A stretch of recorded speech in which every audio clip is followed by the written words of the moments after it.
Come on in to the house. Come on in to the house of Yah. We welcome everyone on tonight, those who are joining live, and then those who will be picking this up at a later date. We say shalom to you in the mighty name of Yahusha HaMashiach, the only begotten of Abba, who is full of grace and truth. We welcome you in tonight as we continue to go into the Torah, reading of the Torah, opening the scrolls, the Torah scrolls. Also, not only reading, but wanting to get an understanding. It is important of us, of everyone, actually, those who are young, old alike, those who are scholars and those who are not. The most important thing is for us to get an understanding of the Torah, get an understanding of His Word. He said He sent His Word, and His Word healed them. His Word delivered them out of all of their destructions. It's in the Word. Yahusha said that His Word are Ruach, or Spirit, and they are life.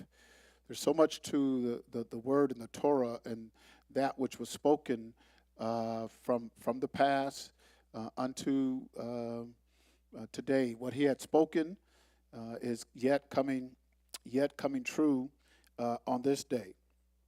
So there's nothing that the Most High Yah has said, or Yahusha, who was His only begotten Son, there is nothing that He said that will not come to pass. He didn't speak anything.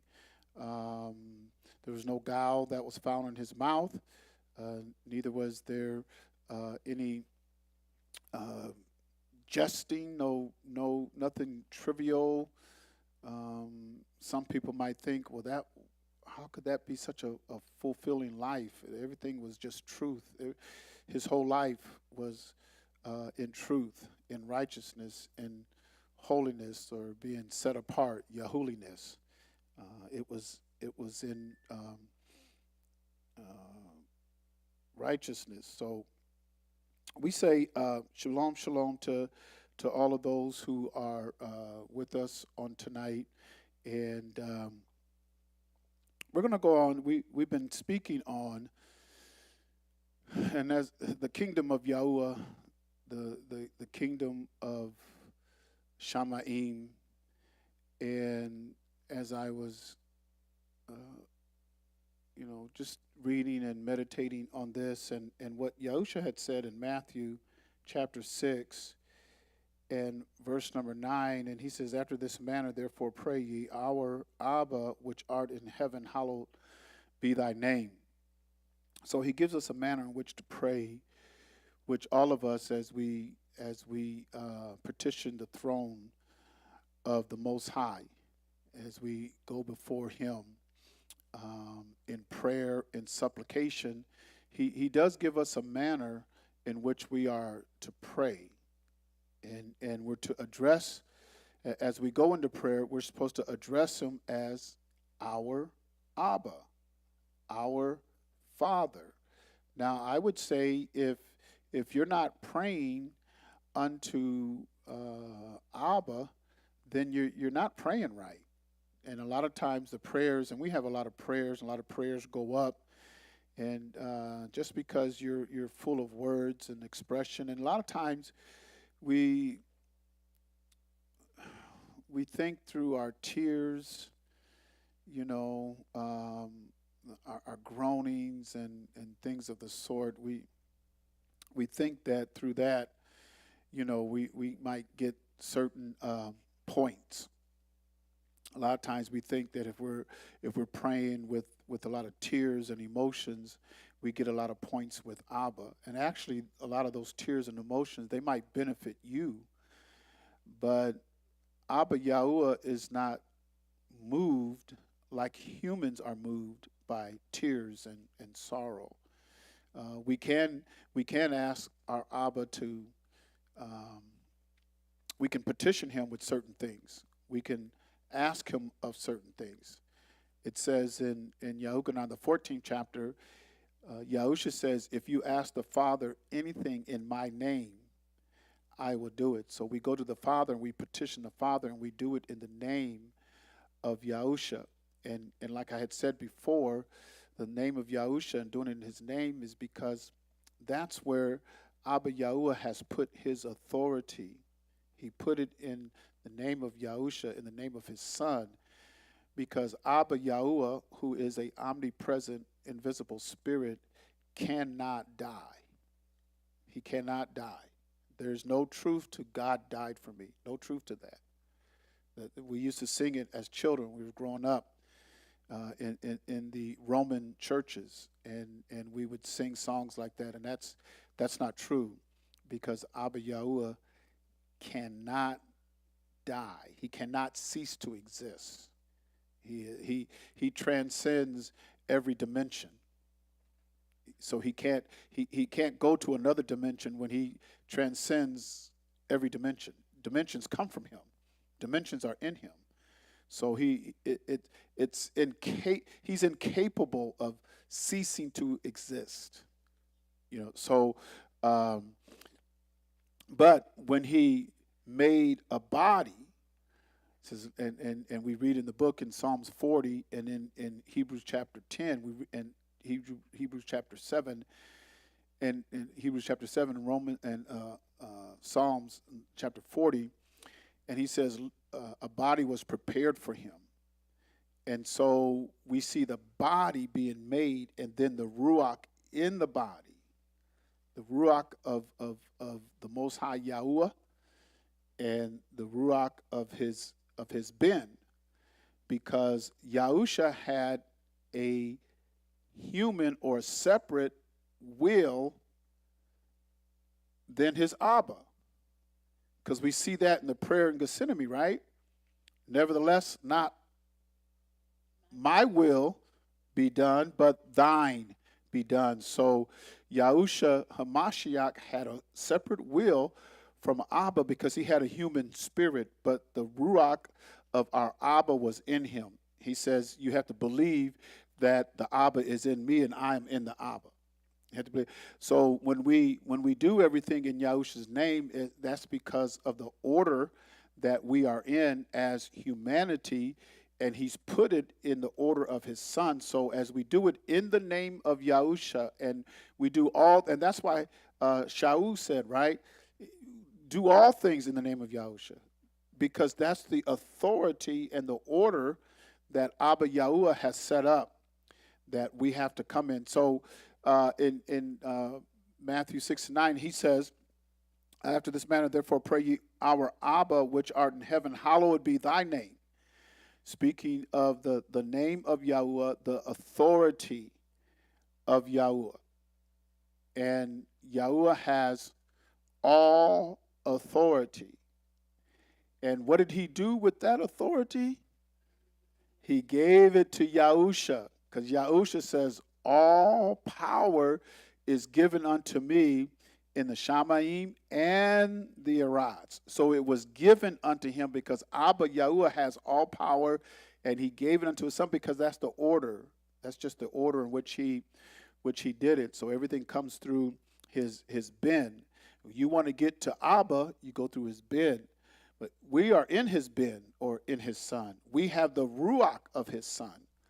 And it teaches us in Romans, the 8th chapter, and Galatians, the 4th chapter, it teaches us that when he gives us of his Ruach, the Ruach of his son, what does that Ruach say?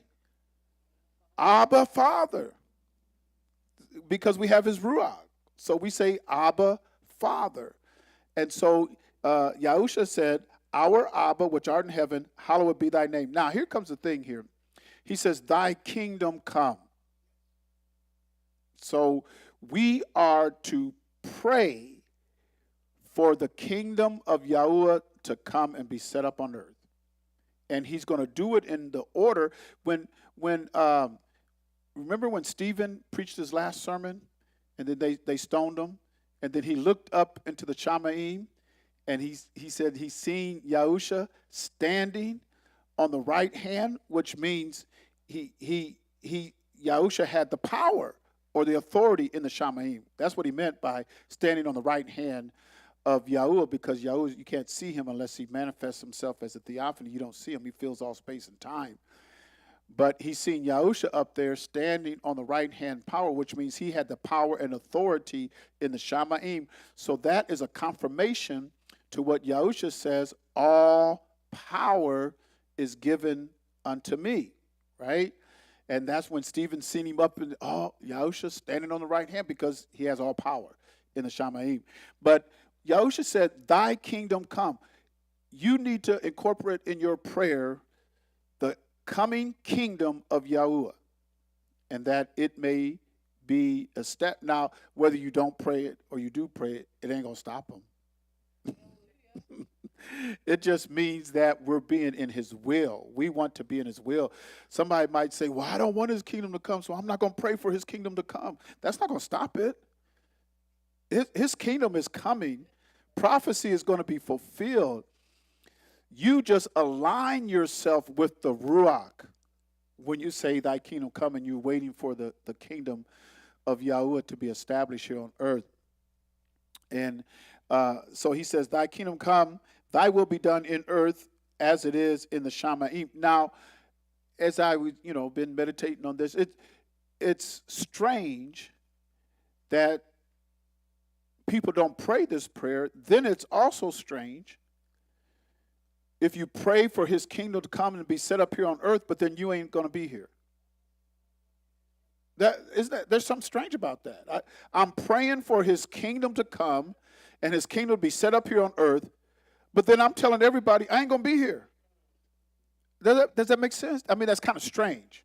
When you look at how it's been taught to us, that we want Abba's kingdom to come. We want his will to be done in earth as it is in heaven. And then, his king, Yahusha says he's going to return and set up the kingdom here on earth. And then you're saying, well, I'm not going to be here. I'm going to be gone. Well, where are you going? I'm going to the Shamaim. Well, Yahusha, you said you're going to be with him. Wherever he is, you're going to be with him. And he's going to be here establishing his kingdom. And did not he tell his disciples in Matthew chapter 19? Let's look at that real quick. Because it's kind of strange where people are saying they're praying for the kingdom of Yahuwah, but yet and still they said they ain't going to be here. Now, Matthew 19, verse 27 is where I'm going to start. Then answered Kepha and said unto him, behold, we have forsaken all and followed thee. What shall we have therefore? And Yahusha said unto them, verily I say unto you, that ye which have followed me in the regeneration, when he starts to regenerate, and this is dealing with the resurrection, because he's going to regenerate people from the dead. He's going to actually, if you understand Romans chapter 11, the heathens or the Gentile nations go through regeneration because of Yasharel. If you read Romans 11, get an understanding, because he says if he doesn't turn back to Yasharel and regenerates them, there's no hope for the heathen. There's no hope for the Gentiles.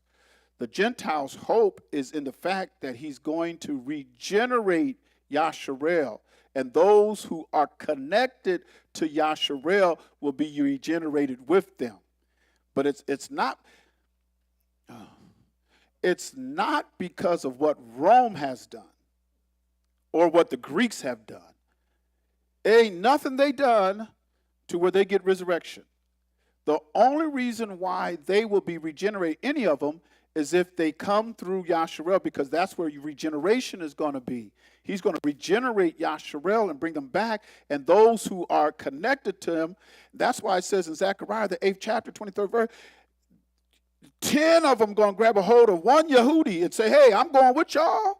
I'm going with y'all. Because he's going to regenerate Yasharel. He's setting up the kingdom for Yasharel. So anyway, he says here, in the regeneration,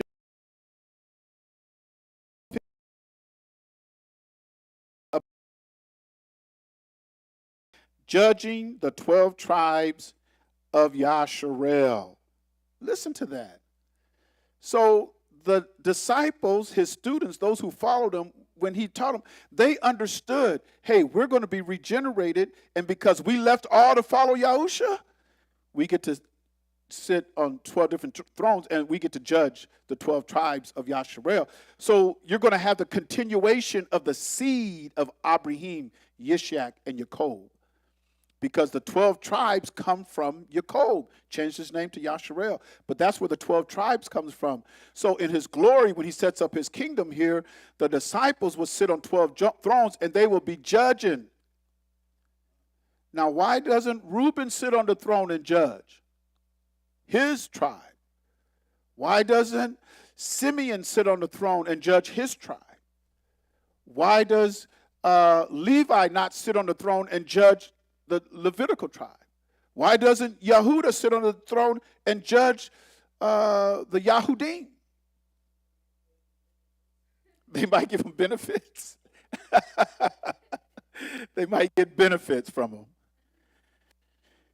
And the way I see it, and that's why when he said the sitting on the throne judging the 12 tribes, is because of their regeneration and their first regeneration. What do we always say about salvation? You have to be what?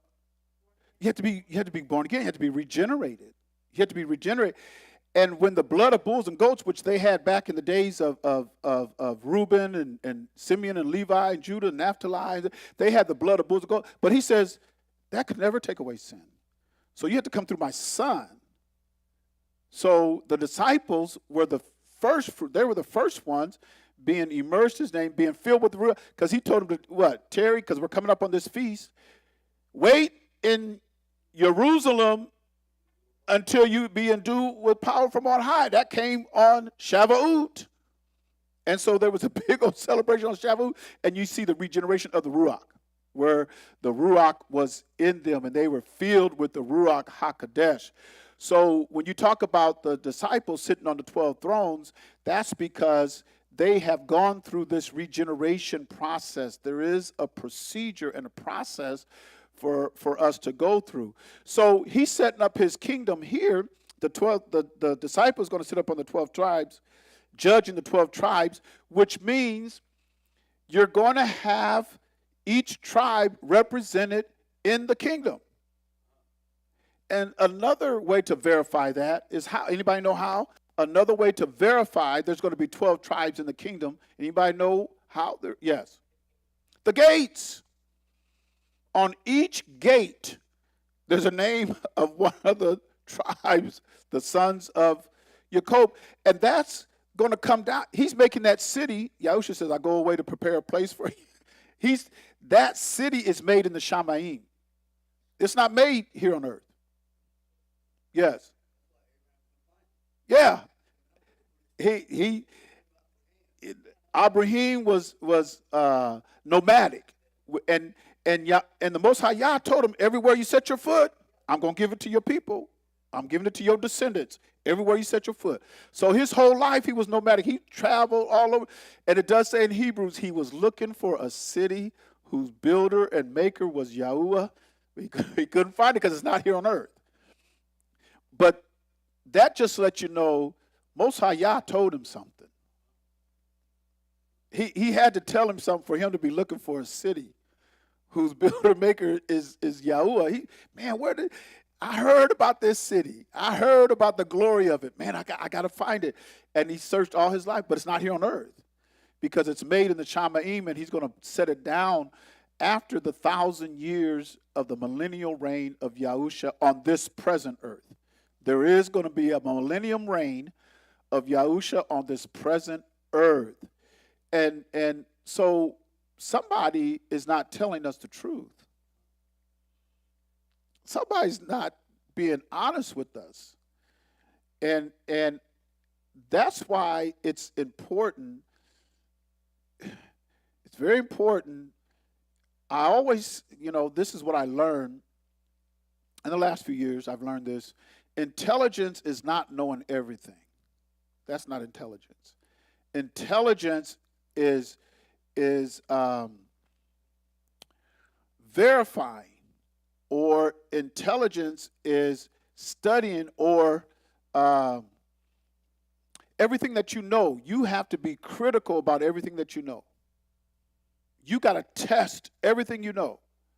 Because he told us in Yahuchanan, 1 Yahuchanan chapter 4, he said, try the spirits. It's not that I know everything. It's just that I challenge everything I know. I mean, you taught me something, I'm digging. I'm searching that. You taught it to me, I'm searching. I'm digging. Because I'm going to challenge everything I know. And that's how I grow. That's how I grow. That's what intelligence. A lot of times we think intelligence is just knowing everything. You can have a lot of knowledge and be foolish. It could be the wrong knowledge. You can have a lot of knowledge and it's wrong. You just good and wrong.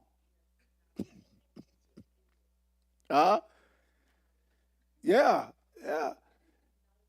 I mean, everything that you know and what you believe. And one thing I always remember what Bishop Jeremiah Reed said. He said, believe what you believe and doubt what you doubt, but never doubt what you believe. That's what he said. He said that, yeah. So, I challenge everything I know because I don't want to be led astray. And throughout this book, it talks about prophets. And Yahusha said in the 14th chapter of Matthew, he says there's going to be many prophets. And they're going to deceive many. Many false prophets that shall deceive many. So everything that you know, that you learn, you need to challenge it. Get in the book, study book, pray about it. Ask Abba Yah to open up your understanding. And for what you believe, you should be able to find it in the book. What I believe, I can go to the book and I can read it and understand it and even speak on it or teach it. That's what I believe. Because I'm not going to, once he puts it in me, no, I'm not. That's why you need to challenge everything you know. Intelligence is challenging everything you know because you have to verify that. You have to know. Because if you don't believe, what did he say? All unbelievers? He said the believers, the unbelievers, the fearful and the unbelievers. Right? So he says here in verse number 29, are we still there? Matthew 19:29. And everyone that hath forsaken houses or brethren or sisters or father or mother or wife or children or lands for my name's sake shall receive 100-fold and shall inherit everlasting life. So that which you have forsaken, like the disciple says, we gave up all to follow you. What are we going to get? We gave up all. You get everlasting life. And isn't that what we want? Nobody wants to die. That's what we want. We want to live forever. I was looking at, some people that are 80, 90, almost 100, and it's like, and you can tell that they've gone through plastic surgery. And it's like, we know that ain't you. You made up. Your whole feature. But because I seen a picture of Smokey Robinson because he's in the news lately. I haven't followed his story yet, but I seen his picture. And Smokey Robinson, and I'm going, now back in the 60s, because I listened to his music back in the 60s. I was just a little boy. And I ain't a little boy now. Y'all know how long ago the 60s was. And he was a man back in the 60s. And I'm looking at, man, just so. But when I seen his face and how it's been made over so many times, and he doesn't have a wrinkle on his face. Now, come on. You was in your 20s back in the 60s. You know how old you is now? He's got to be in his 80s, and he ain't got a wrinkle on his face. And but what I gained from that was nobody wants to die. He doesn't want to die. He wants to look young. He wants to stay young, and we all feel like that. Nobody wants to die. We want the dew of our youth. We want to be able to live forever. That's why health products and beauty products is a $1 trillion business. Why? Because nobody wants to die. So what we're seeking for is eternal life. We're seeking for eternal life, and there's nothing wrong with that. There's nothing wrong. In fact, it ought to be in your ruach, because Shaul said in 2 Corinthians, the 5th chapter, I think it is, he talks about how he has a heavenly body waiting on him. He said, I got one waiting on me. He says, I yearn for that heavenly body. He says, I feel naked without it. Because he knows that once he gets that body, that heavenly body, he won't have to worry about death. And he went through a lot in this life. He chronicalizes it. He was stoned how many times? He was, left for dead a couple of times. He was beaten, I don't know how many times, 40 stripes save one. I mean, he went through, dropped out of the city, was kind of go over the wall to get out of the city, and they dropped him, I guess. And I mean, he had went through so much. So he says, I've got a heavenly body, that's waiting for me. And he says, I feel naked. It's right there. He says, I feel naked without it, So we do have a hope of eternal life. We do have a hope. We do want to live forever. There's nothing wrong with that. And the reason why there's nothing wrong with that is because Adam, when he was created in the image and the likeness of Yahuwah, he was created to live forever. He was created to live forever. He was not created to die. It wasn't until he transgressed. Okay, I got to remove the tree of life from you because I don't want you to live forever in that state, in that condition. Move the tree of life from him. You're going to die now, man, because you transgress. And sometimes,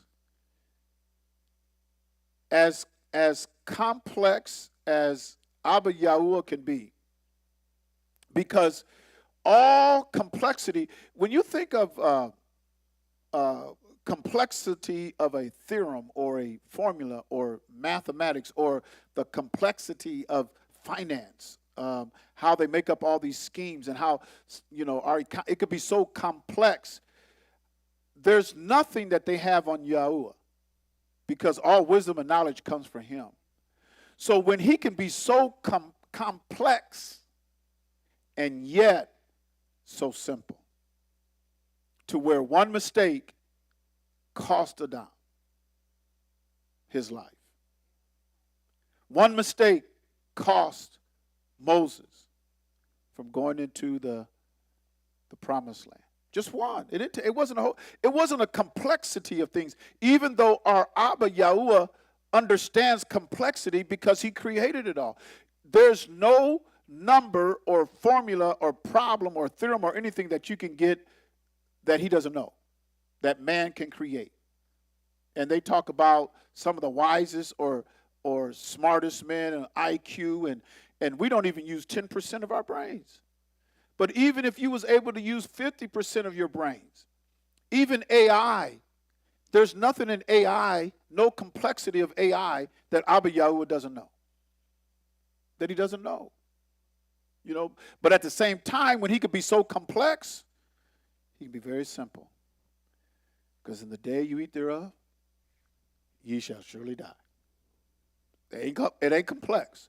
There's one thing about when it comes to sin and transgression, Abba Yahuwah is not complex about that. You either obey him or you don't. Your judgment is going to be on your obedience or your disobedience.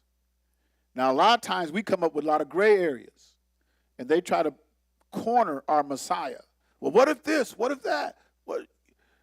Can a man divorce his wife? Why did Moses give him a bill of divorce? I mean, they was trying to throw all kind of things on him to trip him up. But there's some things about Abba Yahuwah that is very simple. Very simple. And one of them is he does not tolerate transgression. So when he gives you law, order, he expects you to follow it. And we can have a good time. We can have a good time. Life ain't always serious where you sweating beads on your forehead and you don't know if you should make a left or right turn. I'm going down the street. I'll turn left. I don't know. That might be wrong. Well, turn right. Right might be left. Wrong. No. He wants us to enjoy life. And there's a lot of enjoyment in life through your obedience unto him. It's not a hard way. It's not. He didn't intend for us to live a life here. Listen to what Solomon says about, how we should enjoy life and the fruit of our labors. You worked all your life. Well, you need to enjoy the fruit of your labor, because he says you might save up all your life to give to your son, and your son is a what? He says your son could be a fool. And you didn't spend all that or saved all that and built all of that to give to your descendants, and then they just splurge and just blow it. But see, there's a medium, because as we get into the kingdom of Yahuwah, and he talks about the kingdom of Yahuwah, he also talks about, what he's given us, the resources that he's given us, because he has given us resources, and he does expect us to do something with our resources. To whom much is given, much is required, and he says that, moreover, it's required of a steward to be what? Found faithful. That's just the requirement of a steward. Okay, so looking at the kingdom, he says, thy kingdom come, thy will be done in earth as it is in heaven. Let's go to Isaiah chapter 9 and verse number 6. I'll start there.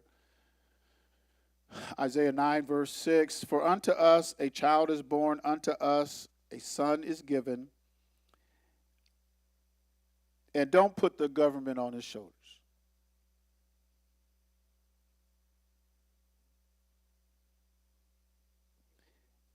And the government shall be upon his shoulder.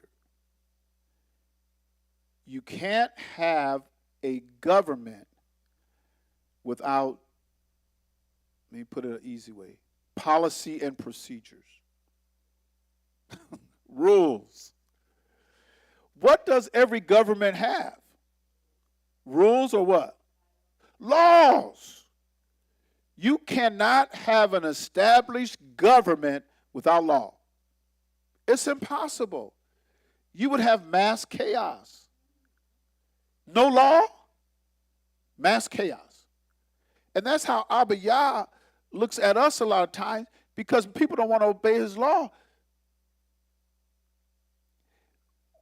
When he, in Romans, I'm trying to think of a chapter, it's either second, third chapter somewhere, he said that there was no fear of Yahuwah before their eyes. None whatsoever. And the way you show that you have no fear of him, the fact that you don't believe in his authority, and you don't keep his commandments. You don't fear him. That's not fear or respect. If you respect somebody, or if you honor somebody, can you honor somebody and you do everything exactly opposite of what they tell you to do? Would that be honorable? It's not honorable. When he tells you how to live your life and you say, I ain't going to live it like that. I live it the way I want to live it. I've been empowered. I'm free. And the freedom that Yahusha talked about was those who walk in his ways. He says, seek ye out the old ways, the old paths, and walk therein, and ye shall find rest for your soul. But they said, we ain't going to do it. So that's not honor. When you have that type of attitude, that's not honor. And I challenge everybody who say, I love Yahusha. Oh, how I love him. I love Yahuwah. I love him. Because he says, well, if you love me, keep my commandments. That's how you show me that you love me. You can't talk like you love me and then break everything I tell you. Keep my dietary laws. I ain't got to keep no diet. I'll eat. You bring a swine here, I'm going to kill him and eat him. That's not loving the Most High Yah. That's not honoring him. That's not. I find it strange, maybe nobody else, but I find it strange that majority of what's in this book is written from Genesis to Malachi, and somebody from Rome said, you don't have to do it, just get rid of it, and just obey one epistle, one letter. What? I mean, all of that he gave us prior to that, we don't have to do that. No, you don't have to do that. Just this epistle. Just believe. Believe what? Believe in the Son. Well, what do I believe in the Son? The Son came and died and rose again from the dead. All you got to believe in is that he's the Son and he rose from the dead. Is that it? Yeah, just believe. That's the misrepresentation of this book. And let's read this, because he talks about it in this 6th chapter here, or the 9th chapter.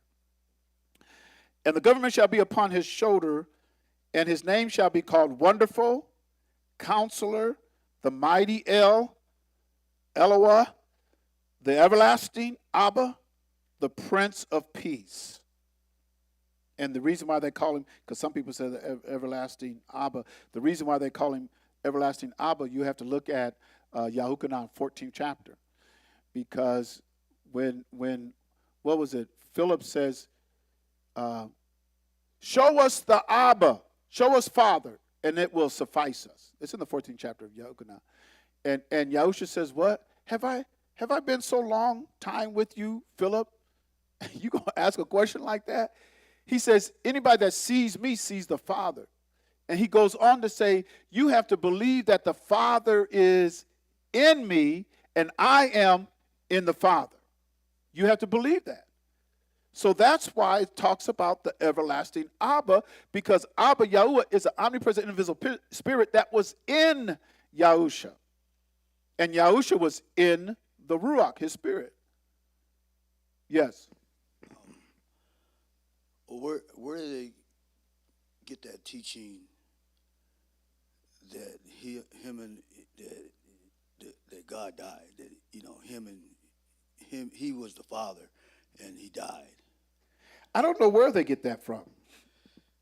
To be honest with you, I don't know where they get the Father died. I mean, I guess when they said Yahusha is the Father and Yahusha died, then the Father must have died, which is impossible. Yeah. I mean, Yahusha said when he was, when they went to give him that vinegar and everything, and what was in that vinegar was wine. It was a type of wine that was in that vinegar. And what they would do is that they would give that to the people up on the cross. Why would they give them a strong dose or strong drink? Why would they give them that? Help with the pain. Exactly. So they would give him something so he can endure the pain. He said, no, I ain't taking it. I ain't taking it. So then he said, Eloah, Eloah, lama sabachthani, right? Which is being interpreted, my God, why hast thou forsaken me? So Abba Yahuwah, because remember he says, believe that Yahuwah is in me and I am in Yahuwah. You have to believe that. And if you don't believe that, at least believe me for the work's sake, right? It's right there in Yahuchanan, the 14th chapter. Because that was a strong teaching, wasn't it? Where it says that God died. Yeah, oh yeah, That was, yeah. That was Oh, it was so strong we would sing songs. yeah. Yeah. God died for me. God died for me. Died on the cross of Calvary. No, he didn't. Yeah, I did not die. You remember we had a confrontation with that one time in communion, and you said, "I ain't singing that." Oh yeah, that's what I said. When my understanding was open, I was right here. I said, I'm not going to sing that no more. Yep. I don't know if I told the pastor that, but I was. Did I tell the pastor? We was all in this. We was all in the office. Oh, I told him. I said, I'm not sing singing. that. I'm not saying that because I don't believe that. Yeah. I don't believe that. I told the pastor, I don't believe that. You know, and because how can you can't kill a spirit. Mm-hmm. You can't kill Abba, Yahuwah. You can't kill him. That is just against. I mean, you can't even present that to him. That's idiotic. I mean, what are you talking about? Non-existence. There's no way I could be non-existent. I created life.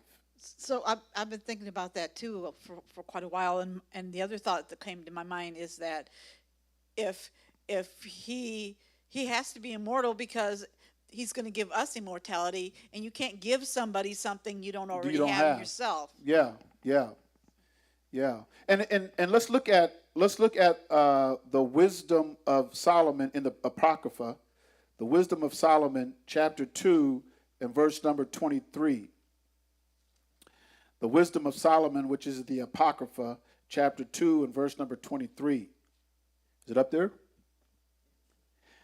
For Yahuwah created man to be immortal and made him to be an image of his own eternity. So, like you said, I mean, how could he give eternity to anybody if he ceased to exist, if he's not eternal himself? And by saying that he's eternal before time was and after time ends, because there's a day coming, like it says in Revelation, we read that in chapter 10, time no more. But Yahuwah will be there because you can't embody time in him. You can't say he doesn't exist. I mean, it's impossible. Like you said, if he's going to give us eternity. How can you give something you don't have? It's like us, we're going to give Abba Yahuwah eternity. That's stupid. Your days are numbered. You know, he says our life is like a vapor of smoke. It appears for a short time, vanishes away. Because if you look at our lifespan, if you're blessed to live to see 90s, 100, that's just a vapor of smoke.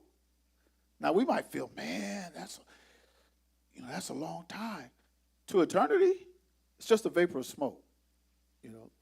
So he can't give us eternity if he's not eternal. And the book talks about he's eternal. He's eternal. So and that's why Yahusha says, Eloah, Eloah, lama sabachthani, or my God, why have thou forsaken me? Because Abba Yahuwah, that which is eternal, lifted up off him. If he didn't lift up off of him, he wouldn't have died. And he had to die for our sins and transfer. He had to. He had to die. If he didn't die, then we would still be looking to bulls and goats, which could never take away sin because it doesn't deal with your conscience. We don't have the conscience of a bull or a goat.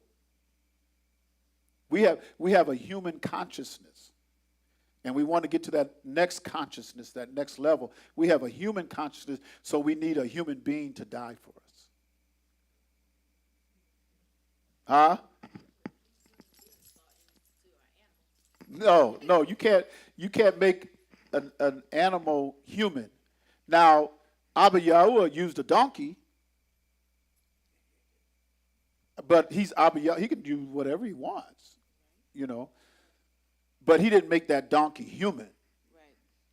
You know, he just spoke through him, just to let us know, I can use anything. I speak from the Shamaim. I can speak from the fire, like he did to Moses. I can speak from a donkey. El Elyon, Yahuwah, I created everything. He transcends everything, so he can do whatever he wants to do. He transcends it. So back to Isaiah 9 and 6, so we can, because we're still dealing with the kingdom. We have to see this. Verse 7, of the increase of his government. Now, I talked about the government in verse number 6, and it talks about the government in verse number 7. Of the increase of his government and peace, no end. And that's what we're praying for. When he says you want to pray for the kingdom to come, you want his will to be done. This is the will of Yahuwah. This is the will of our Abba. Of the increase of his government and peace, no end, upon the throne of Daud and upon his kingdom, to order it and to establish it with judgment and with justice from henceforth, even forever. That's why he says, thy kingdom come, thy will be done in earth. What we just read here is not up in the Shamaim. King Daud's throne was not in the Shamaim. His throne was down here. That's where his throne was. To establish it with judgment and with justice from henceforth, even forever, the zeal of Yahuwah of hosts will perform this. This is a prophecy, and the prophecies must be fulfilled. Otherwise, it's a false prophet. If this is not going to be fulfilled, then we can say, hey, that prophet Isaiah, Yashayahu, was a false prophet. Why was he a false prophet? Because this wasn't fulfilled.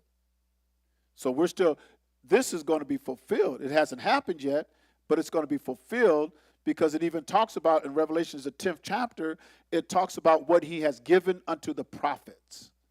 And so we have to see what did he give unto the prophets. In Isaiah, Yashayahu was a prophet that spoke. He says he's going to perform it, and it's going to be forever. So when we're praying for our Abba, which art in the Shamaim, hallowed be thy name. Thy kingdom come, thy will be done in earth as it is in heaven. How you going to be somewhere else when you're praying for his kingdom to be set up here? You're going to poof,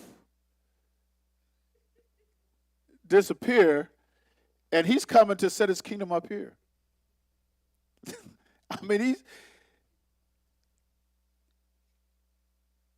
all throughout the prophets, he talks about setting up his kingdom here on earth. You can read all these prophets, and somewhere in their prophecy, he's dealing about his kingdom. He's going to set up his kingdom. Now, some people say, well, his son came, and his son died. But did his son sit on the throne, like it says here? He didn't sit on the throne. He came as a suffering servant.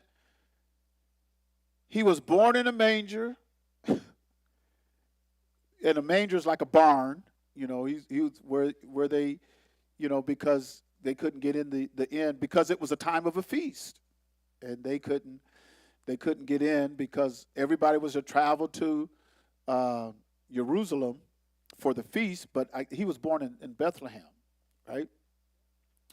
But it was the time of the feast, and we understand that the feast that he was born in was Sukkot. He died at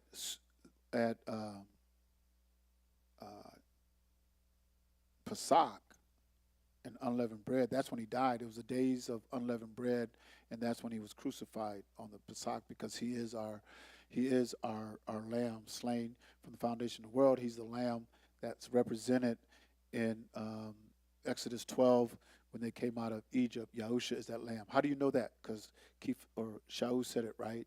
1 Corinthians 5 and 7, he says the Mashiach, our Passover. So he is that Passover lamb. So that's the time of his death. Now his birth was the time of Sukkot, where everybody would travel, because there was 3 feasts you had to travel to was traveling feast.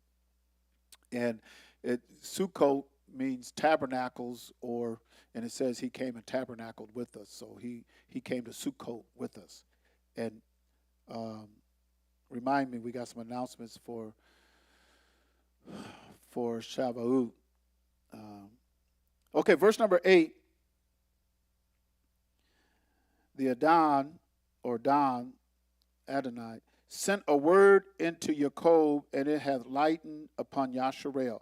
And all the people shall know, Ephraim and the inhabitant of Samaria, that say in the pride and stoutness of heart, the bricks are fallen down, but we will build with hewn stones. The sycamores are cut down, but we will change them into cedars. So the prophet does talk about untempered mortar and how the design of the building wasn't how Yahuwah designed it, but it's how man designed it. So they're saying, hey, we're going to change it. The bricks are falling out. We're going to do it with hewn stones. And a hewn stone is a cut stone. And when they were to make the altar, it couldn't have been a cut stone. You couldn't cut it at all. They had to get the stone or the marble. They had to find it. And that how they found it, that was it. So when you look at the altar was just beautiful. And you know how some of us, we like to get those marble countertops?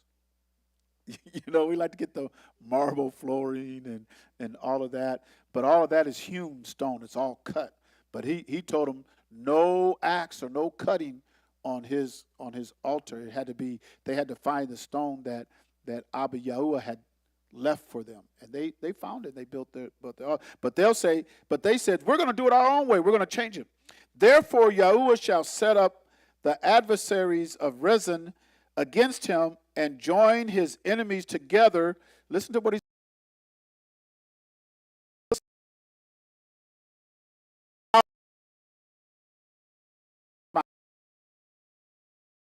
His anger is not turned away, but his hand is stretched out still. So what is he saying? He's angry at what Yasharel has done, so he prophesied their doom. But at the same time that he's angry at them, his hand is out, his arm is out, almost like, return to me. Yeah, return to me. He's saying, return to me. That's all you got to do is return to me. But they wouldn't. They didn't want to do it. In fact, they said, we're going to build it differently. And it's just like when you look at this book, and I had to just start with a clean slate. I didn't want to have preconceived ideas. When I read the book several times since 2016, a number of times. But anyway, I didn't want to have preconceived ideas, because a lot of times when we come into the CHURCH, the church, whatever, we come in with a perceived idea of it before a lot of us were even born. We had a concept of religion and church before we even set foot in a church, because the culture, it's culturally induced unto us. So people come into church, they repent, get immersed in his name, get filled with the Ruach HaKodesh, but they have an idea of what this book says before they even get saved.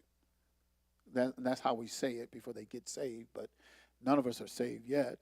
We're just under the blood covenant. We're under the covenant of blood, where the life of Yahusha puts our sin in remission. It puts us in remission. Because when you talk about soteria or saved, that's where when you see saved in the New Testament, it goes back to soteria. Soteria means to be rescued. And we're not rescued yet. I'm going to rescue you from your enemy, from all those that hate you. That's what I'm going to rescue. So there's a difference between the blood covenant that we're under and being rescued, because we're still waiting for that. We're still waiting for that. Verse 13, for the people turneth not unto him that smiteth them, neither do they seek Yahuwah of hosts. Now, it does say that he was going to get the Syrians from before, the Philistines from behind. They're going to come and get y'all. But they wouldn't turn, because he says, in all my anger, my hand is still stretched out. Are they going to return to me? No, they're not going to return. And because when you go to the next chapter, chapter 10, it talks about the remnant. In the next chapter, it talks about the remnant, and he says only a remnant is going to return unto me. Because even though my anger, I'm hot against them, but my hand is still stretched out. And it's almost like Yahusha, where he says, come unto me, all you labor and heavy laden. I'll give you rest. Take my yoke upon you and learn upon me. For I'm meek and lowly in heart, and ye shall find rest for your souls. And that rest is already explained. We already explained it, right? But he stands with outstretched arms. And he says, even though I'm angry at you, yet my hand is stretched out to you, right? That's what he says. Verse number 13, we read that, for the people turneth not unto him that smiteth them, neither do they seek Yahuwah of hosts. Therefore, Yahuwah will cut off from Yasharel head and tail, branch and rush in one day. Uh-oh. Uh-oh. And then he tells you what he's talking about. Because sometimes he just tells you right out what he's dealing with and what he's talking about. And sometimes he leaves it as a mystery, and you have to search for it. Because it's the glory of Yahuwah to conceal a thing, but it's the honor of kings to search it out. But listen to what he says. Verse number 15. The ancient and honorable is the what? Because he says, I'm going to cut off head and tail, branch and rush in one day. The ancient and honorable is what? The head. Uh-oh. The head. And the prophet that teacheth lies, here's the tail. The ancient and honorable. We do sometimes, because it says, let this mind be in you, which was also in the Mashiach. The mind of Mashiach was to do nothing but please his Abba. He says, I do always those things that please him. Yahusha was a man that many of us sitting here right now would reject. He was an austere man. He was, when you say the mind of the Mashiach, if you studied his life and you read through Matthew, Mark, Luke, and John, his whole focus was on Abba's will. His whole focus. There was nothing left to life. He would forsake sleep because he would pray all night a lot of times. He would forsake food because in, what was the third chapter of Yahuchanan, when he went to Samaria, he says, you don't have no, you've been doing this for days. You ain't ate nothing. We got to get, he says, I got meat you know not of. I mean, his whole focus in life was, he said, at one time he said, the foxes have holes, the birds have nests. I ain't got no place to lay my head. Because he was always in the ministry, always going. And he wasn't looking to stay up at the Hilton or the Sheraton or what's that other one? Hyatt. The best of life. That wasn't his goal. But when he needed money, he had money. And he gave it to, we call him Judas, but his name was Yehuda. But he had two Yehudas in his camp, two. But he gave it to, for the sake of people listening, he gave it to Judas. And well, we know about him, right? So it wasn't that he was poor because he had, it's just that he didn't have time to spend. He wasn't worried about, he had to do the will of his Abba, because for me reading through the Gospels, it only sounds like his ministry was about a year. Now, I could be wrong. I'm not saying I'm right. But reading through Matthew, Mark, Luke, and John, it doesn't sound like he went to 3 different Pesach, unleavened bread in his ministry, 3 different Shavuots in his ministry, 3 different tabernacles in his ministry. Because we said his ministry was like 3.5 years. But that's what they tell us. That's what Rome tells us. Rome tells us a lot of stuff, and we believe it. And they because we said so, we're the church. We're the universal church. He gave the keys to Peter. Peter gave it to us. Well, that's what they said. Peter was that's what they said. He was the first pope, right? They said they still got his bones. They sell it. You get a little vial, a little bone, and there's bones of Peter. Hey, those folks is lying. If anybody believes the Roman Catholic Church, man, we in bad shape. We in bad shape. If we believe them folks, they ain't nothing but liars, devils.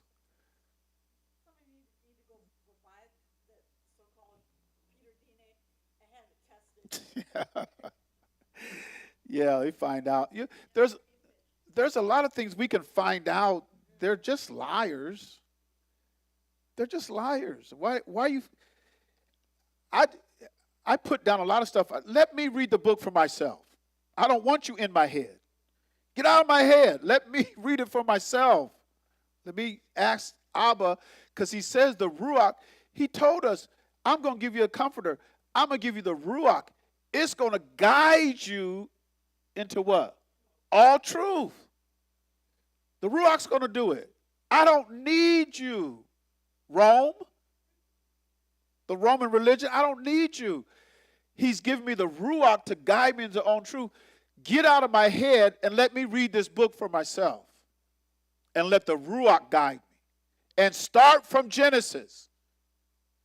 Don't start in the book of Acts. I remember, where should we start reading the book? Start at Matthew. That's what they would tell us. Start at Matthew. Read the book of Acts. Because even what I'm teaching now, you go to a lot of those religions and they'll tell you, what does that have to do with salvation? And they don't even know what they're talking about because they don't know what salvation is. They don't understand the covenant that we're under. They don't understand that. They think that being born of water and the Spirit, that new birth, then you're saved. That's the what they call it. That's the gospel. When if you ask Yahusha what the gospel is, he'll take you to Isaiah 61. If you ask Yahusha. Now you ask the Romans, they'll tell you the gospel is the death, burial, and resurrection. That's what they'll tell you. But if you ask Yahusha, he'll take you to the prophets. That's what he'll do. He'll take you to the prophets. Because the prophets is not good news to everybody.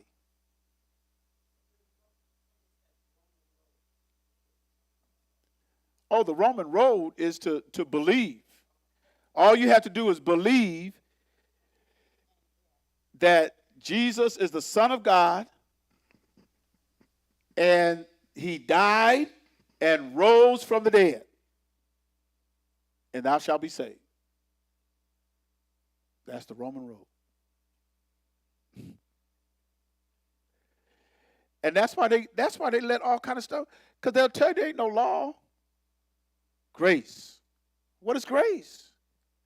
To understand what grace is, you got to go back to where it was first mentioned, which is in Genesis 6, I think verse number 8, when Noah found grace, and you look that up in the Hebrew, grace is a camp that has a wall around it.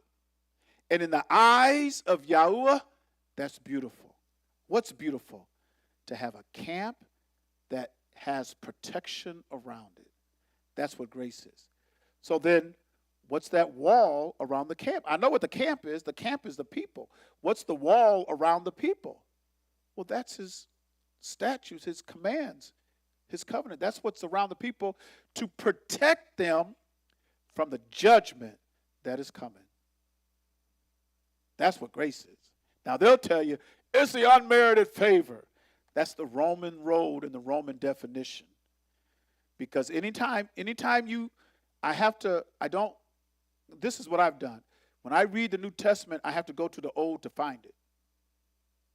When I read the New, I have to go to the Old. Even the immersion, because we have several immersions in the Old Testament. And one of them was Naaman, the Syrian. He wasn't even an Israelite. He was a Syrian. You go dip yourself 7 times. you need to be immersed 7 times in old muddy Jordan. And he says, I wish I would. Don't you know we got all these clean rivers in Syria? Why can't I be immersed in one of them? And then his servant said, was that too hard to do? All he said is just be immersed in the Jordan. Is that too hard? Is that greater than what you, because he had leprosy. Would you rather stay with leprosy or would you rather be dipped in Jordan?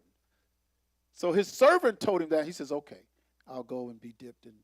So you have the immersion, and the immersion was it wasn't like we do, because we do it the way the Romans would get, first they get the baby laying there, and then the Romans would do the Hebraic way is you get out in the water and we dip you, because he went under 1, 2, all the way up to 7 times. That 7th time he came up out of the water. And it says, like Yahusha says, straightway he went in the water, straightway he came out.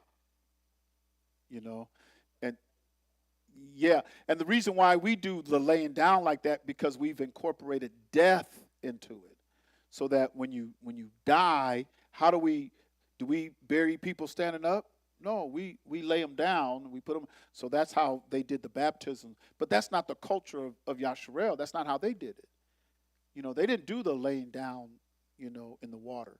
They dipped them. They immersed them, And when they came out of Egypt, it says that the Reed Sea was like walls of water on both sides. They weren't laying down, stretched out like this. They was walking through it on their feet, walking through it. And he says they were all baptized in the Red Sea, or in the Reed Sea. They all were. Back then, if you wanted to make it out of Egypt, you had to be baptized. It wasn't no option. Now they tell you it's an option. Well, it wasn't no option then. If you wanted to make it out, you were immersed. The whole Red Sea was, you walked through it. And that's what Shaul said. That was their baptism as a nation. So now Yahusha wants us to be immersed because he was immersed. And he immersed his disciples. So anybody that's got something against immersion, you got to take it up with him. Now notice what he says here. The ancient and honorable, he is the head, and the prophet that speaketh lies, he is the tail. And what did he say? I'm going to cut off from Yasharel head and tail. I'm going to cut off the ancient and honorable, and I'm going to cut off the prophet that speaketh lies. That's why if you say you're a prophet or you're prophesying, you better just go to the prophets and start to break down and explain the prophets. Because if you come up with your own prophecy, you could be speaking lies. He even talks about that in Yirmiyahu, which is Jeremiah, the 23rd chapter. He talks about it. He said, there's false prophets out there. He says, he says, I have not sent them, yet they ran. He said, I have not spoken to them, yet they prophesy. And they prophesy lies.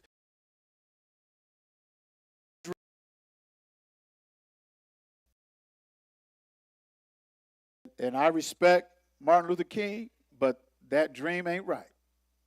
That dream that he had didn't come from Abba Yahuwah. And I respect Martin Luther King. He gave up his life. He was martyred. They killed him. CIA, they killed him. Like they killed a lot of us. So, I respect the man, but the dream he had, Yah didn't give it to him. That didn't come from Abba Yahuwah. So, just to be on the safe side, just get an understanding of the prophets and speak on what the prophets say. That's what it talks about. Your sons and your daughters shall prophesy. When Kepha, on the day of Pentecost, when Kepha preached, he preached out of Joel, the prophet. He was prophesying. Kepha was prophesying because he took the prophets and he spoke, this is that, and he went on to speak about it. That was prophesying. So as I'm teaching here with Yashayahu, I'm prophesying. It ain't my own prophet. It ain't my own prophecy. I'm prophesying by speaking on what Yashayahu had wrote before Messiah even came here, and explaining that, breaking it down. The ancient and honorable, he is the head, and the prophet that speaketh lies, he is a tail. Listen to verse number 16, because this is very important. For the leaders of this people cause them to err. It's not so much the people, it's the leaders. You do what they say. Somebody brought it up to me. I'm your pastor. You're supposed to obey your pastor. And you out of order because you ain't obeying your pastor. If it's contrary to Torah, then I'm not gonna follow that. I'm not gonna obey that. Yeah. Shaul says, you follow me as I follow the Mashiach. Yeah. I mean, and I want to, are you following the Mashiach? Because if you're following the Mashiach, then yeah, I have to be obedient and honor and everything like that. If you're not following the Mashiach, I don't have to follow you. I don't have to do that. It says in the 5th chapter of Acts, they said, shall we obey Yahuwah or should we obey man? Well, I'm going to obey the Most High. Because he says, don't fear them that can destroy. And that was in Matthew chapter 10. He says, don't fear man that can destroy your body, but can't destroy your soul. But fear him that can destroy both body and soul. Where? In hell, in the lake of fire. That's who you should fear. So unless that preacher or that pastor has a hell to throw you in, now, if you go against the book, I'm not going to follow that. I'm not going to follow that. Now, there's some things that I did not agree with the pastor. There's something I did not agree with, but I obeyed, and because he was the pastor and I wanted to honor him and stuff, I didn't obey. But it wasn't, my soul wasn't in jeopardy. He wasn't teaching me to sin. He wasn't like Balaam teaching folks how to sin. That's not what he did. It's just that the way he's seen things and the way I see it in the Bible, I just didn't agree with it. And one of them, like what you said tonight, I ain't singing that song. I ain't doing that. No disrespect, Pastor, but I'm not. Because Yah can't die. So, and then there was some other stuff, but, but if you're following somebody and Yah opens your understanding, you can bring it to them. Because I talked to my pastor, and he was teaching on the humanity of Christ. I told him I can't follow. I don't get that. I said, you know where we came from. Bishop Boyd didn't teach that. He says, I know Bishop Boyd didn't see. Bishop Boyd taught the deity of the Mashiach. I'm teaching you the humanity of the Mashiach. And I said, okay. I mean, I didn't get it at the time. I didn't get it until I was studying myself. And that's why the Ruach has to open up your understanding to it, because the Ruach will give you revelation. And I was studying in Timothy, and he said there is one, because Shaul was teaching Timothy, who's his protege, there is one mediator between man and Eloah or Yahuwah. And he says, the man, Yahushua Mashiach. The man Christ Jesus. He's the mediator. When I was just reading, and when I read it at that particular time, that particular day that I was studying it, and I read that, and it was like the Red Sea parted. It was like it just, boom, man, it just opened up. Because I was under that teaching on the deity of the Mashiach, not the humanity. So I couldn't see it. And even though the teacher was teaching it, and I didn't agree with it, even though he was teaching it, in my studies, Abba Yah opened it up. And that's why sometimes, you're teaching, I don't have it yet. I don't got it. I don't have it. But that's okay. You just keep studying it and allow the Ruach to open, because the Ruach will, because he says, I'm going to give you the comforter. He's going to guide you into all truth. So, and when I did, I went back to him. And I told my pastor, I said, I got it now. He says, I knew you'd get it. you know. But so my pastor didn't teach me how to sin. He wasn't no teacher. But if you got a ruler or a pastor that he wants you to follow him and it's against Torah, you're dealing with idolatry. I ain't getting into idolatry now. You go and do that by yourself. I ain't doing that. I said, I'm not going to get into idolatry. I'm not doing idolatry. And I'm glad our pastor, he stopped teaching pagan holidays a long time before he died. So y'all need to quit doing that. And he started teaching on the moral law. He says we don't keep the ceremonial law, but we do keep the moral law.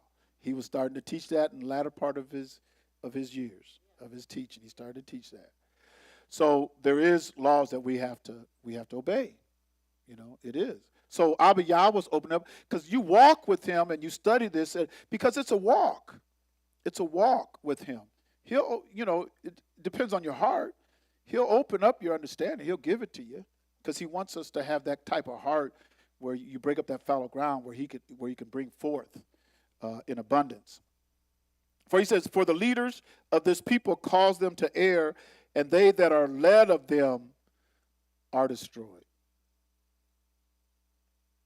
So who was destroyed? Yeah.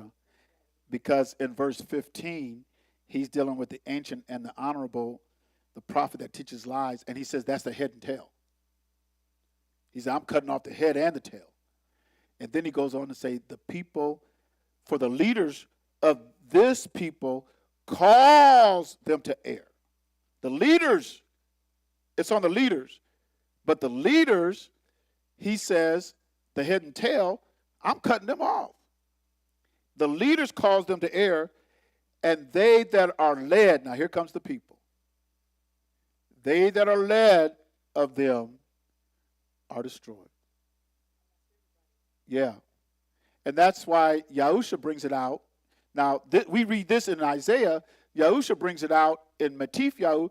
He says, if the blind lead the blind, they all going into the ditch. That's the same as right here. You know, yes. Sitting up under somebody that ain't teaching it right, even though they don't believe in what they're saying, they still can't sit up underneath them. They have to come out of that, right?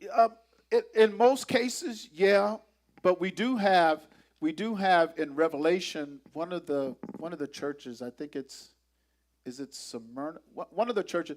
It says that they didn't follow their leaders because they. I'd have to look at that again. I thought it was in one of the churches. But generally speaking, yeah, you have to deliver your own soul. Or, like, if, for example, if your leader is saying, and this is kind of a simple one.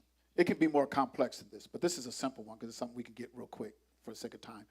The pastor said, ain't nothing wrong with Christmas. You can keep Christmas and put a Christmas tree in your house. In fact, we'll put one up here.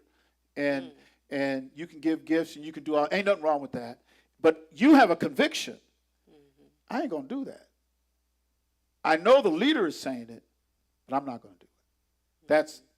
That's where you can save yourself, you know. Even though you're still there, I'm not going to participate in idolatry. Now, if he says, you are going to do it, and you're going to go buy the Christmas tree and help me put it up here, I got to go now. Okay. Yeah, I'm not going to put up with this. There's enough out there, you know, for me to follow somebody that is teaching the truth in the book, you know. So that's kind of a simple. Another one is, you know, because some leaders, they don't see nothing wrong with fornication. And that's where you got to say, time out, you know, whether it's male or female. Because you got a lot of them now, they're after boys. You thinking about protecting your daughter, you should be looking at protecting your son. You know, that's how bad it's gotten. Yeah. And, you know, like in the Catholic Church, and they don't let the priests marry, That's crazy, because that's why they're going after all that. That's why they kept all that homosexuality in, because they were not only going after the little boys, there was some that were going after the nuns, Yeah. because both of them were not supposed to, be married or have anything to do with one another, and they were in their flesh. So Yeah. there was no control in that. There's- Babies in the walls and stuff. There's zero scripture for them not to marry. You look at the high priest at the death of his wife, he had to go get another one. All the priests, you would eliminate the Levitical tribe if nobody got married. Right. There's no way they would last for generations, 600,000. How can you last that long? Ain't nobody getting married, having kids. Because the Levites were supposed to marry the priest was supposed to marry you had to get somebody in the Levitical tribe as a priest, even a high priest. So you had that preservation. So there's what they stand on is not biblical at all. And even Shaul said it. They're forbidding to marry. I mean, there's nothing about them that's true. Right, the whole thing. The whole thing. The head and tail. He said, I'm cutting off all of them. I'm getting rid of all of them. In one day, I'm going to do it. He just, he said he's done. When he says, my hand is stretched out still, that's because he still has mercy and he wants his people to return unto him. But it does say in Isaiah 42, he says, I've waited a long time. He says, I've been patient. He said, I've waited. He says, I'm not going to wait no more. When his judgment comes, it's going to come swift. And so I would say if they want you to participate in a sin and you know it's sin, yeah, you better. I would leave. I ain't Because staying. if you sit among that, after a while, you're going to break, Yeah. It's going to draw you, Yeah. You'll start believing. Because a lot of times if the teacher is teaching it and he says or she says that that's truth, and then after a while, after you hear that 10 times, 20 times, you start believing it. Well, they must be right. Must be right. And then it makes you believe that scripture that if it doesn't come speedily, Yeah. The judgment doesn't come. And you keep seeing them do it and nothing's happening to them. So maybe there isn't something wrong with this. So you try it. Right, right. The next thing you know, you done got wrapped up again. Yeah. Because if judgment doesn't come swiftly, because it says in Ecclesiastes, because judgment against the evil work is not executed speedily, therefore it's set in the heart of men to do evil. Because like you said, I've done it and I got away with it. Nothing happened. I didn't get struck by lightning, so it must be okay. Yes. Yeah, but then the scripture says, he knoweth to do it right and do it wrong. To him is sin. Yeah, right. Sin is sin. You can't cover sin. Right. To Right. me, And that's what James said. Yeah. For him to know to do good and doeth not, that you just sin. it's just sin. Yeah. Because you're going against what you know is right. Your transgression. You know what is right, but you don't do it. So to you, that not to me. I mean, the Most High might have told you to Bishop will always give this example. I think we ought to raise an offering for this brother. This brother needs some money. If the Most High told you, you do it. You know that's good, but you ain't gonna do it. Then to you, that's a sin. Well, I just thought everybody want to be in on the blessing. He didn't tell everybody. He told you. So when you know to do good, because Abba Yah will speak to your heart, Yahusha will speak to your heart, especially if you got his Ruach. He's going to let you know. And a lot of times your Ruach will cry out, hold up, stop. That ain't right. Well, I know he said it, but I know that ain't right. I know it ain't right, so I ain't going to do it. And sometimes you have to separate yourself because the influence can be very, very strong. I was thinking of something today, yes. Yeah, I had an incident today too that somebody was putting flowers on their they said they were going to put flowers on their mother's grave, and then they were asking me about are you going to put flowers on your mother's grave? I said no. I said because the dead know not anything. Right. And then he's like, well, you're just being disrespectful, and I was like, I just left it because Yeah. it's like I know. I told him I know that she doesn't know that I'm doing it. Right, right. And some people do it for their own their own conscience. Thank you. Some people just do it because they want to. They feel that helps them. That helps them get through the loss. Honor her. Yeah, yeah, yeah, yeah, yeah. Talking to dead folks, trying to bring people back. That's a no-no. That Abiyah he cut off Saul. Saul was of the tribe of Benjamin. He was an Israelite. He says, I'm done with him. Well, I'm an Israelite. That don't mean nothing. He's killing a lot of Israelites. He killed a lot of them in the Bible. It's nothing to laugh at, but he killed, just because you're an Israelite don't mean he ain't going to take your life. And some of them are just murmuring. And someone just murmuring, complaining in the wilderness. Hey, I'm tired of y'all complaining. I'm trying to do a work with you that the world will never forget, and you murmur and complain.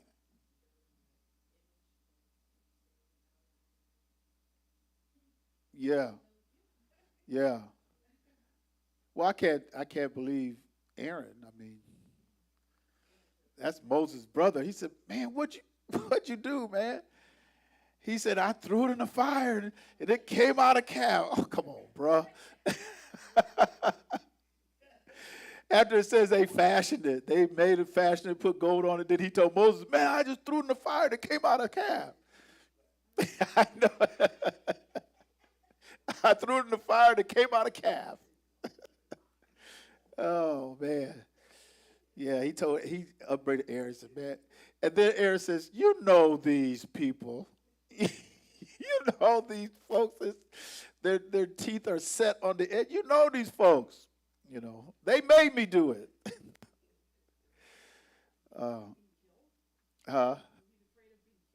I don't know. Their walk with their walk with Yahuwah, because from the time that he went up to get when he went up to get the Ten Commandments, that was at Shavuot. So they came out at Pesach.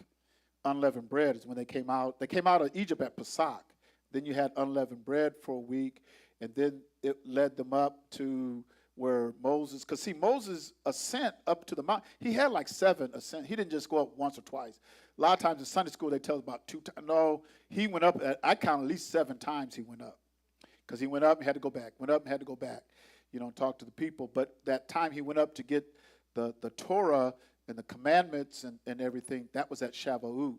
So at Shavuot, which we're getting ready to celebrate, was the giving of the commandments. They heard his voice from the Shamaim. He gave his oracles from the Shamaim. And then they told Moses, whatever he says, we will do. You just talk to him. We don't want to talk to him. So they hadn't been with Abba Yahuwah that long, the point that I'm trying to make. They hadn't been with him that long when they came out of Egypt to where they made that calf. They hadn't been with him that long. But yet, the pillar of cloud was there by day, and the pillar of cloud and the pillar of fire by night. Because we read in, I think it's Deuteronomy, the 16th chapter, somewhere around there, it talks about how the pillar of cloud by day and pillar of fire by night never left them. The time in the wilderness. So it was there for 40 years. I mean, you could just see that pillar of fire. Because when they came out of Egypt, it was there. Because it was the cloud that kept the Egyptian army back while they went through. It was a pillar of cloud and it kind of kept them back. But then at night, it was a pillar of fire because it was showing them where to go. So it never left them. It never left them. But yet, they made a calf. So you just wonder how. How can y'all do that? You see Abiyah is right there. And a lot of us, it don't matter that Abiyah is there watching us. We do stuff anyway. And he says, my eyes are in every place, beholding the evil and the good. We think we can hide. Okay. Yeah. You the one that can't see. Abiyah sees everything. But that's how we do. And I look at the people in the Bible, but then I look at Israelites today. They're the same people. It's the same. I mean, we're the descendants. I mean, it's our ancestors. Because sometimes you go, I wonder what those people are like. Like you, like we are today. That's how they are. We all got friends and families. Like, how can you even tempt him like that? We all do. We all got friends and family. They play around all kind of stuff. Into spirits and dead and all, cursing mom and dad and just all kind of stuff. Cursing his name and stuff. Breaking the Sabbath. And we want to know, I wonder what they like. Well, if I was back in the day, I wouldn't have done it. Yes, you would. Are you doing it now?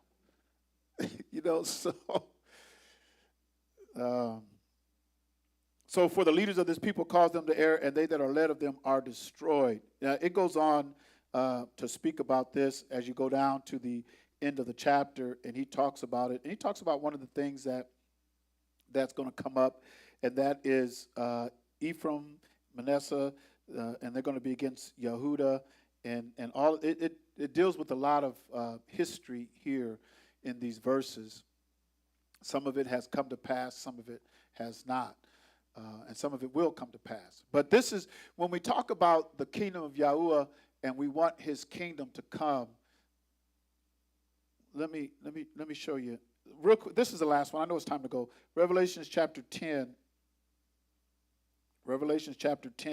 verse number 7. When we talk about the kingdom to come, we want his kingdom to come.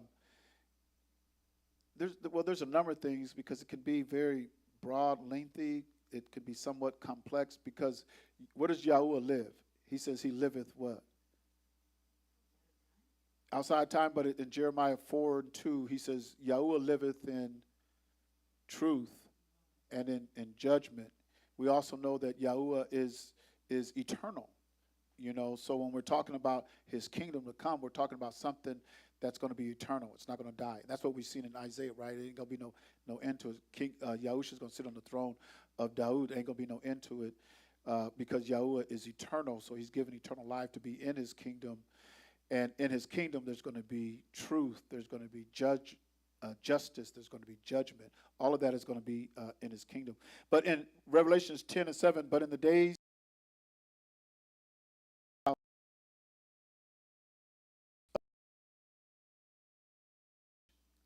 as he had declared to his servants, the prophets. That's why it is so critical to go back and read the prophets to find out how this whole thing is going to end.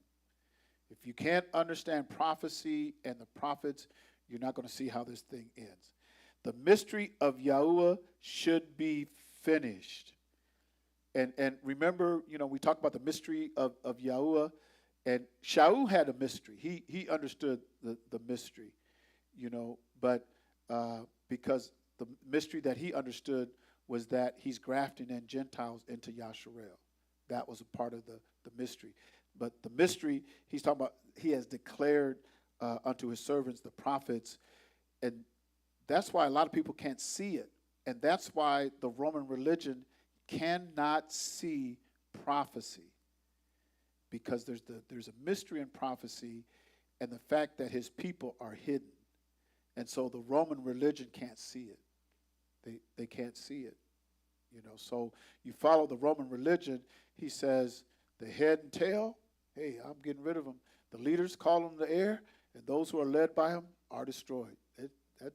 That's going to happen. That's going to be a part of his kingdom. So when you pray that his kingdom come, you better start reading the prophets.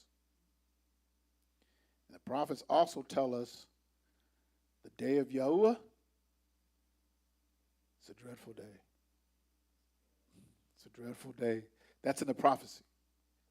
So everything that he declared in the prophets, if you want to understand his mysteries, that's where you got to go. Got to go back. And so we see the kingdom of Yahuwah there. All right. Any questions or comments? We're going to bring this to a close. I know my time is up.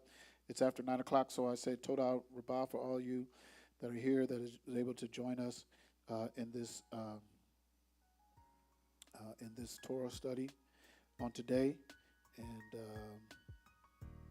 I do pray that you do come back on the Shabbat. We'll be back on the Shabbat.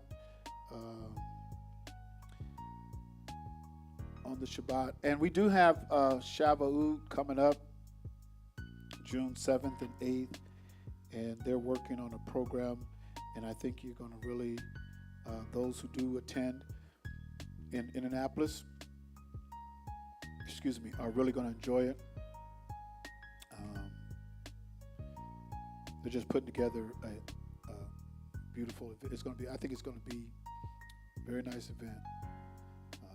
You got the Sabbath on the 7th, and then Shavuot on the 8th. It's going to be a 2-day thing.